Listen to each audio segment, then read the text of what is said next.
Hey everybody, Tony Winston here. Got a song I'm working out of this book today, the Standards Real Book. And I put this song up once before. Here's the name of the song because I'm going to mispronounce it, I'm sure. Agua de Beber, water to drink. And of course it's by Antonio Carlos Jobim.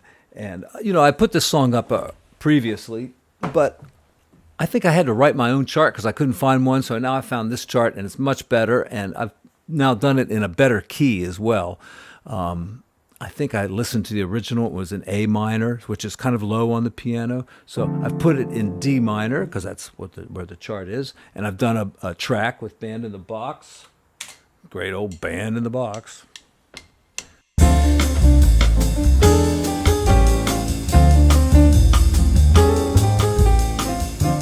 All right, so the track is down in the description. You could click on the link, and the track should play, and you could probably download it as well, and it's free.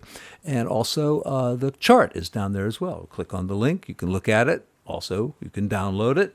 And while you're down there, hit the like button, hit the subscribe button if you're not already subscribed. And always appreciate your comments as well.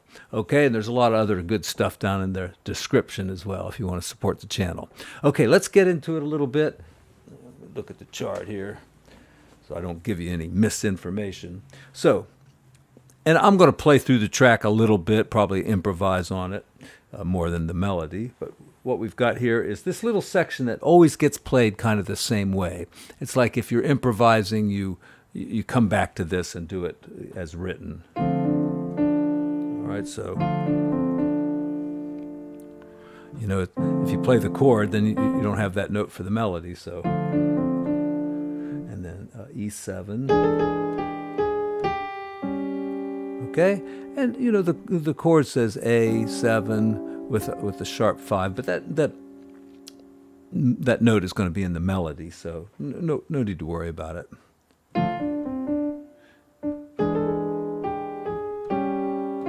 See, there it is. Does it again. Then a B flat major. I left the D out down there because it's right up here. Back to D minor. And then I always, forget this chord right here. Just remember, whatever key you're in, put that note on top, play that chord shape that, you might recognize as a rootless voicing, for like F or something, or B altered, or, it could be a lot of different things, C minor ninth. But anyway, you play that and you put the fifth down here in the bass. So, all right, which is a very cool sound. Then the second time through, I have a hard stop there on the second ending. And for you Band in the Box people, the way to do that, and I just found this out today, type the chord symbol with 2 periods after it. So I just put in D minor, period, period, and that hits the band right there on beat 1 and stops for the measure.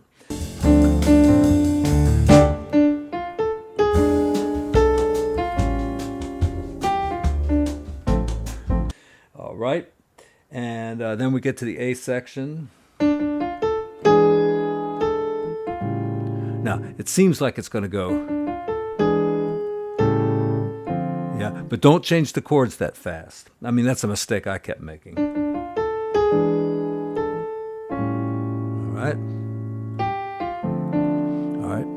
Now, a lot of times, the jazz gurus out there will tell you that in a minor song, like this one's in D minor, that play the D minors at D minor 6th. And, that works for a lot of jazz tunes, but there's a lot of tunes it doesn't work. So a lot of times you don't want to do that D minor 6. You want to do D minor 7th. For one reason, the song goes, to a G dominant here, right? And if you were playing a D minor 6, that's like the same chord practically. So it makes more sense to have a D minor 7th and then get to the G 13 like that. That comes up a little later in the song, so I'm getting ahead of myself. All right, D minor. And, it says the next chord could be a G9. So, if you went to the D minor 6, that's a G9. Okay.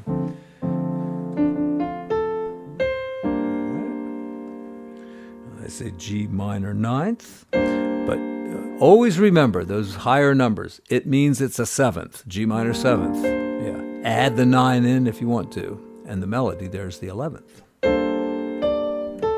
All right, once again, play C seventh. The melody's the 13, so no need to worry about it unless you're comping and maybe you want to play a chord like that or something, or like that maybe.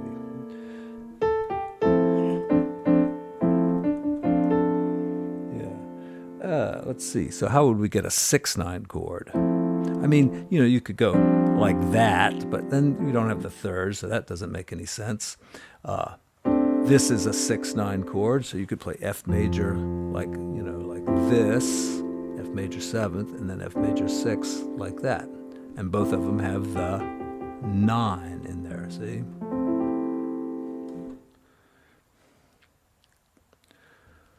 You could spell words with chordy. See, there's egg, dad, dead. Nope, wrong way. D, E, dead.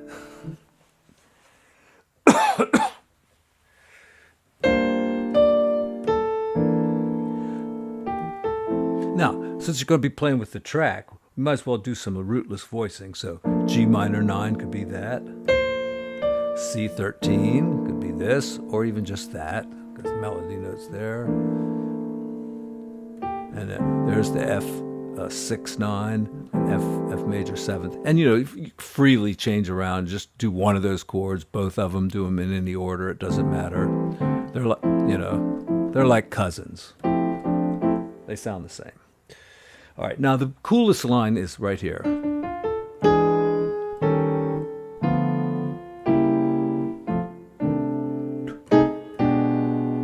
right, so let me go through that kind of slowly. All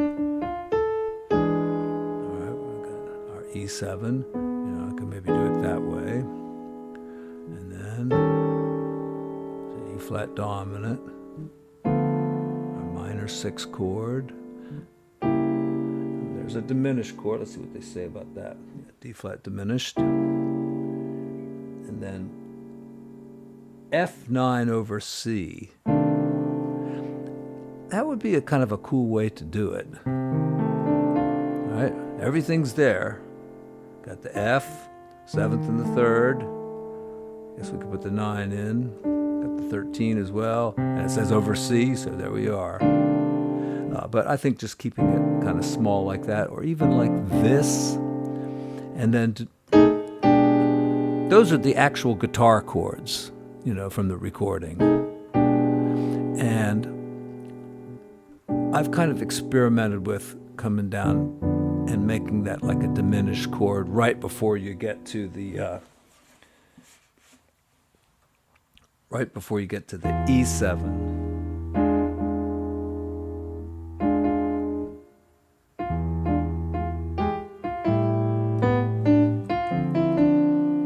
Okay, so let me play that passage again.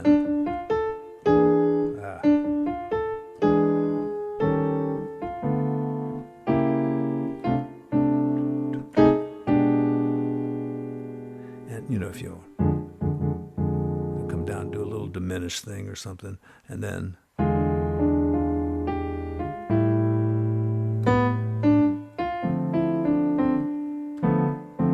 I like to go back and forth like that. And then we get to the B section. All right, G13, there's my 13 there. All right, there's the 7th chord. That's what the symbol means, it's the 7. There's the melody note, and you can put in the 13. Put a 9 too if you want. Then just change it to a minor. As rootless voicings. So got that one, and then G minor, or a thicker way would be this way for G7, G minor, and back to D minor. And when you're playing along with the track, you don't always have to do rootless voicings. I mean, as long as you're not down here playing bass notes and stuff, you can play closed voicings in root position. There's nothing wrong with that.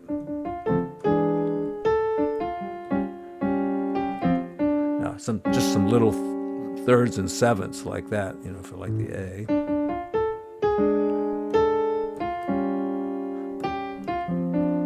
All right, might fill in that D more. All right, that's very sparse, but it's G minor with the third and the 7. That'll sound okay with the track too. It sounds empty here, but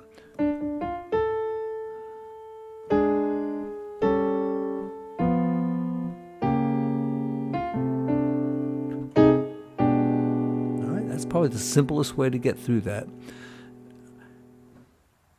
All right.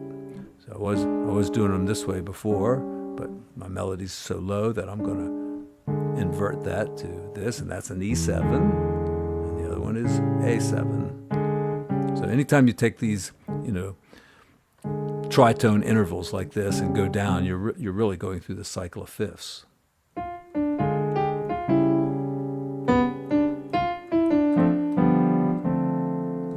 Blues. And then always go back to, all right, let's do the track.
Always come back to this.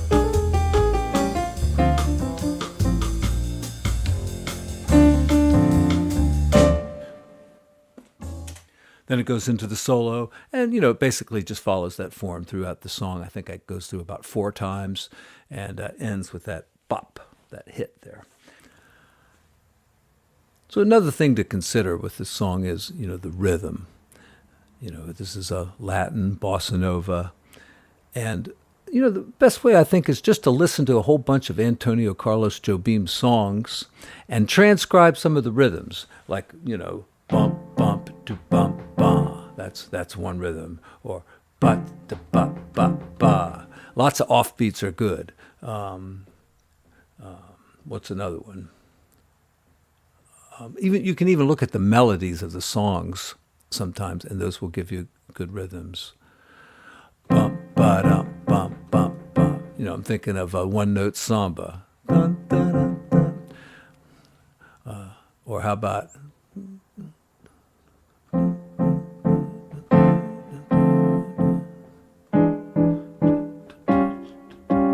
Now I'm thinking of Girl from Ipanema. Dun, dun, dun, dun, dun, dun, dun. Let's see, what's another one?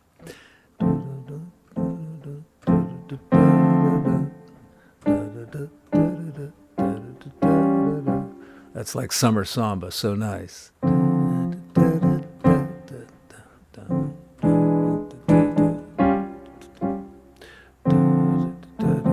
That's Triste.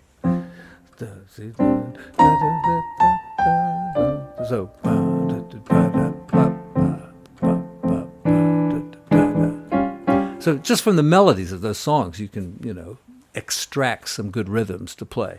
And then, if you're going along with the track, do some...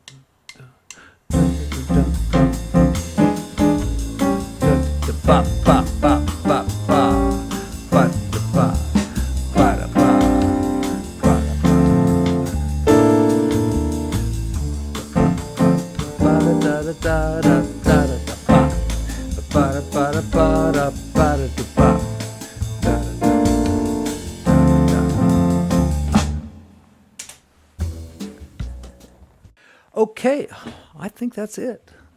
Oh, how are we going to improvise on this song? Okay, so that's the 2 chord in the minor key. Typically, you would have a minor 7 flat 5, as it's a dominant chord. Altered sounds right to me, so that's going to be like, if you know the F minor melodic ascending, which is like an F minor chord or scale, and then like the major part up there, and it started on E. All right, that's going to give you the altered scale, and the diminished scale starts off with the same 5 notes, but then it just has a little different up there. So that would work. But I think the altered is probably the way to go. All right,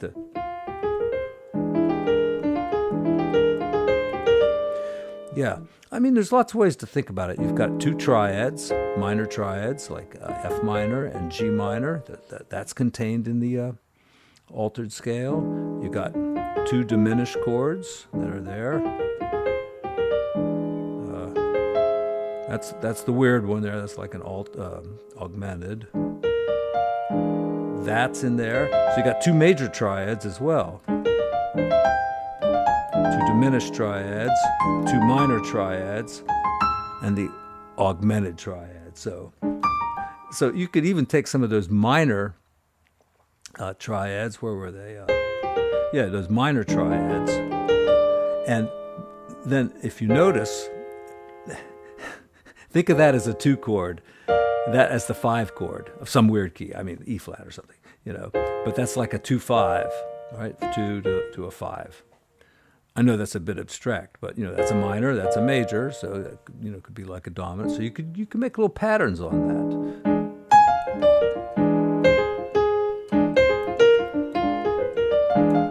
Or the G minor to the C. That all those notes are contained in the altered scale. All right. Now I need a 5 chord too. So.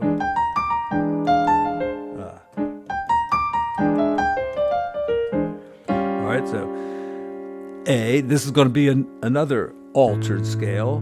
So let's see. I'm thinking B flat minor. All right, because it's a half step up from A. Right, and then finish it out like a major scale, and then let's see, those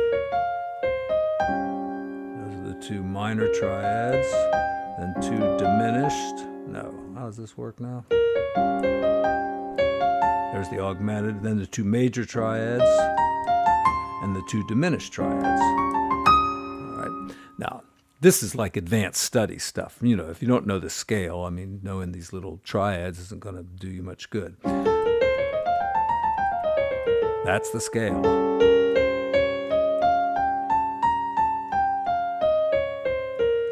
All right, now how different is that from the scale we were just playing, the one on E? We had those 2, and then... Oh, they're pretty different. What can I say? And then when we get to D minor, we'll use blues scale, Dorian mode, all white keys. So, to improvise freely over this, you have to study the scales and how to blend them together.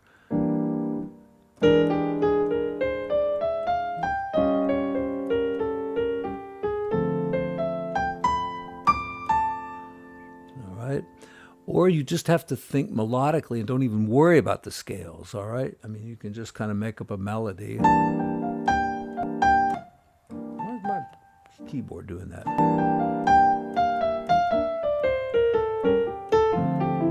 All right, so I'm just using the D minor scale, natural minor. And that works pretty good too.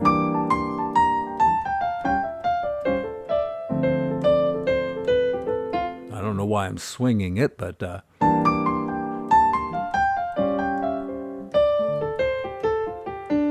So you don't have to use those crazy scales. And then we get to G minor, C, and F. That's a 2-5-1. I'm not going to go over that, all right? All right? Just, write out lines for yourself on 2-5-1s and practice them. This part.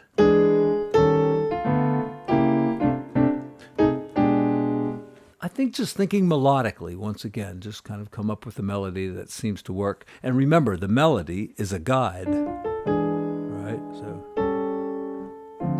at least it gives you a few notes to work with. So, oh, sorry.